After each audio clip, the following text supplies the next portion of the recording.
Before we continue, a truth needs to be said.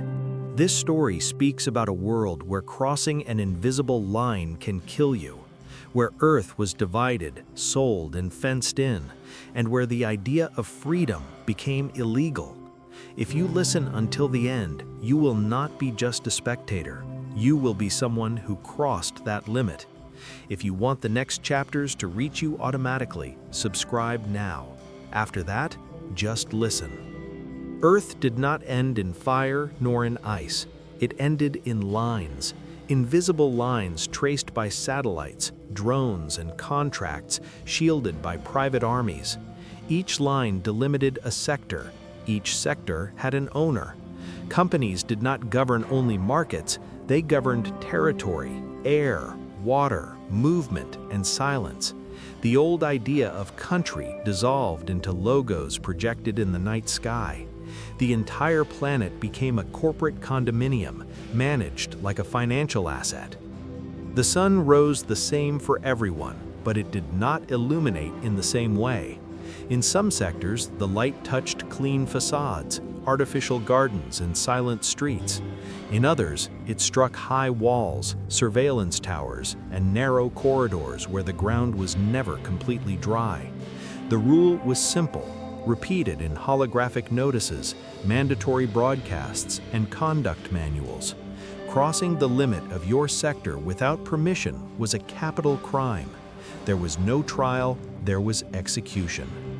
People learned to live looking at the ground or at screens. They learned not to ask, not to imagine. Territorial freedom became a crime. Property became ideology. And like every efficient ideology, it hid behind the promise of order. The messenger was called Kaio, although almost no one knew. True names were dangerous. In the systems, he was just a mutable code, a logistical noise that crossed statistics. Kaio was a clandestine courier, one of those who existed because the system, despite being totalitarian, still needed human flaws to function. Sensitive data, non-traceable objects, messages that could not pass through official channels. All of this needed someone willing to cross borders. He crossed sectors like someone crossing other people's dreams. He never stayed. He never created routes. He entered, delivered, left. He knew where the cameras blinked before turning. He knew the exact time between the drone disappearing on the horizon and the next appearing. His body was a living map of forbidden routes. That night, the sky was low, loaded with artificial clouds used for climate control. Sector Delta slept early. Kaio walked on an elevated walkway when he received the notice on the analog communicator strapped to his wrist. A delivery outside the standard, no identified sender, no destination registered in the systems, only approximate coordinates and one word: urgent. Urgent always meant danger, but it also meant double payment. The pickup point was in a gray zone between two rival sectors, where surveillance was unstable because no company wanted to invest too much in disputed territory. Kaio went down a maintenance stairway and entered an abandoned warehouse. The smell of rust and dust was old, almost comforting. The package was there, on a metal table, small, too light to contain something physically important. There was no escort, nor sign of ambush. That made him more tense than if there were. When he touched the object, he felt a slight thermal pulse. It was not a weapon. It was not an explosive. It was a thin tube, sealed, made of a material that did not reflect light.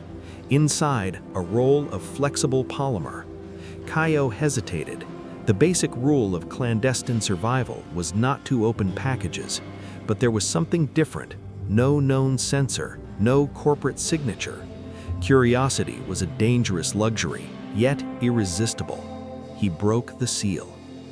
From that moment on, he ceased to be just a clandestine messenger. He became a historical deviation. Kaio emerged from the tunnel in a peripheral sector where surveillance was done more by local militias than by corporate drones. The chaos there was tolerated because it kept costs low. He blended into the crowd but felt the weight of the map as if he carried an entire planet on his back. As he walked, a question hammered his mind. What if freedom had already been destroyed before being found? Perhaps the free zone was just an empty space on the map, a cartographic ghost, perhaps the last vestige of a world that died in silence. Even so, the idea survived, and ideas were harder to kill than people. At that moment, somewhere above the artificial clouds, algorithms recalculated routes, risk systems adjusted probabilities. Kaio's name did not appear anywhere, but his absence was beginning to be noticed. The law of the horizon was not written in legal codes. It was not registered in contracts. It was simple and brutal. Whoever controls space controls the possible. The map threatened this law not because it promised a refuge, but because it reminded that control was never absolute. Kaio disappeared that night. Some would say he was captured, others that he died trying to cross an invisible limit. But among messengers, another version spread. They said he was following the map, not to find the free zone, but to prove whether it still needed to exist to be real. Because maybe freedom was not a place. Maybe it was the act of walking toward it. And while that doubt exists, no border will be completely secure. If this story stayed with you until here, it is because something in it also crossed your limits. The story, however, did not end there. Kaio's disappearance was not immediate. For days, perhaps weeks, he continued moving along the edges of the system, like a persistent flaw that no one could completely correct. Companies monitored charts, but charts did not explain human decisions. The map did not point only to a physical destination. It distorted the behavior of whoever carried it. Kaio began to avoid known routes, not out of fear, but out of necessity. Each step now was a conscious choice, and choices had weight. He passed through sectors where children learned from early on to recognize the sound of drones the way one recognizes birds. He passed through areas where the elderly vaguely remembered when traveling did not require armed authorization. In each place, the map seemed to pulse, as if reacting to the real world. At a certain moment, Kaio noticed something unsettling. Some of the coordinates no longer existed. Entire sectors had been reconfigured, renamed, merged, or erased. Territory changed faster than collective memory could keep up. The free region remained at the center, untouched on the map, but the path to it became increasingly abstract. This raised a disturbing suspicion. Perhaps the free zone was not just a forgotten space. Perhaps it was something the system could not map correctly, a structural error. An absence that resisted precisely because it generated no measurable value. Meanwhile, rumors spread. Messengers commented in codes. Militias spoke of silent rewards. One word began to circulate in the lowest levels of the informal network: horizon. No one knew exactly what it meant. Each assigned a different meaning. For some, it was a place. For others, an idea. For corporate systems, it became a statistical alert with no defined context. Kaio found temporary shelter in a semi-abandoned industrial sector, where automated factories continued producing parts for machines that no longer existed. There, among mechanical noises and intermittent lights, Kaio studied the map more closely. He realized there were no straight lines leading to the horizon. The routes were curved, irregular, almost organic, as if someone had drawn paths based on human behavior, not logistical efficiency. This confirmed what he was beginning to understand. The map had been made by someone who knew the system from the inside, but did not accept its logic. Someone who knew that total control requires predictability, and that the unpredictable is always a threat. At a certain point, Kaio stopped asking whether the free zone still existed physically. The question changed. If no one could prove its non-existence, then it still functioned as possibility. And possibilities, even abstract ones, altered decisions. The system reacted as it always reacted when faced with what it did not understand, with force. Sectors were isolated, transit authorizations were revoked en masse. Executives appeared in broadcasts speaking of security and stability, but behind the words there was something new, uncertainty. Kaio felt this when he realized he was no longer only hunted. He was observed with caution, as if the system were afraid to make a mistake. In a particularly risky crossing, he crossed a limit with no visible sensors. No alarm sounded, no drone appeared. The silence was absolute. For a few seconds, Kaio believed he had reached the free zone, but he soon realized he had not. He was in a ghost sector, officially deactivated, but still kept off public maps. A space suspended between existing and not existing. There, he found other people. There were not many. None introduced themselves by name.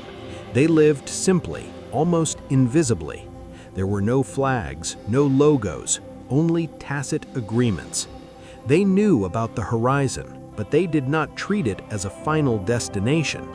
For them, the value was in the path, in continuing to move outside the logic of possession. Kaio then understood the last secret of the map. It did not lead to a fixed place. It led to a way of existing that the system could not completely fence in. Perhaps the free zone was destroyed.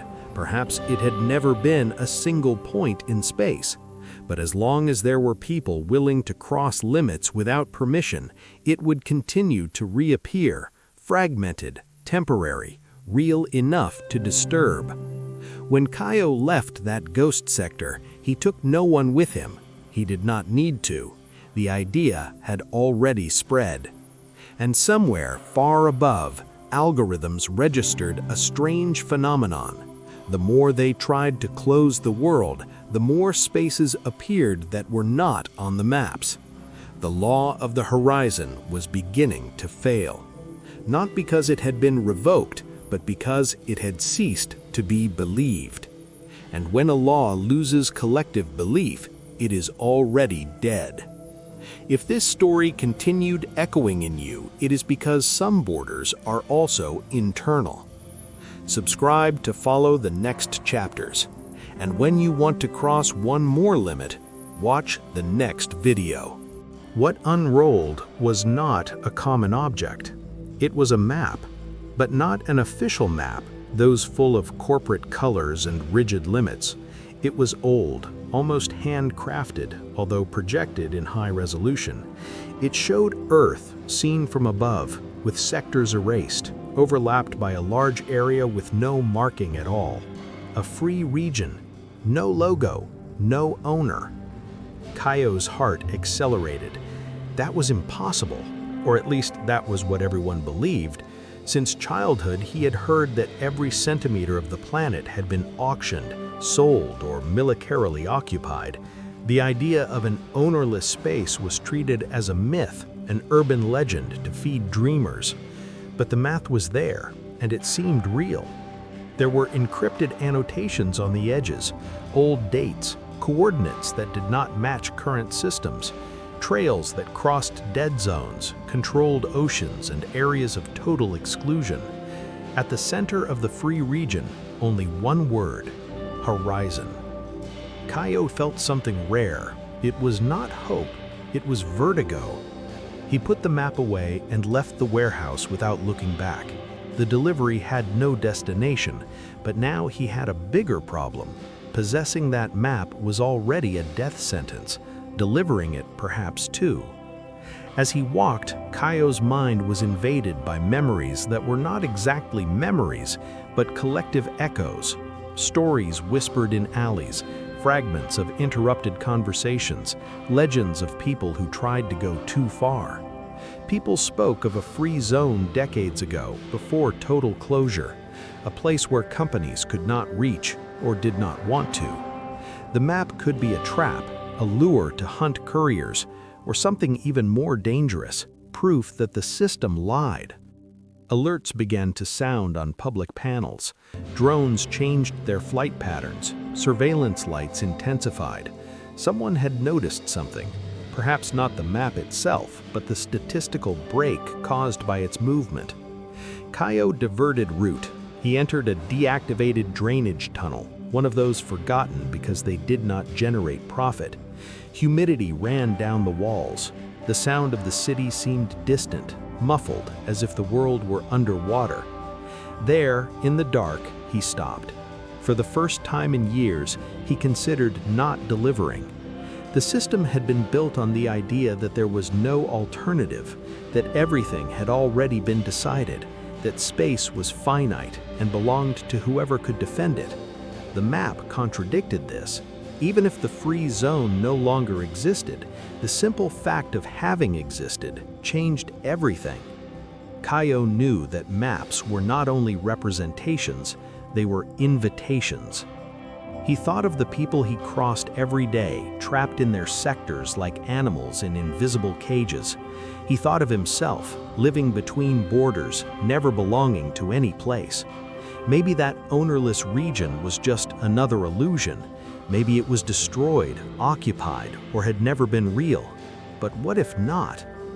The tunnel's sensors detected movement. Kaio was no longer alone. He stood up, took a deep breath, and made a decision that was not in any contract. He would not deliver the map.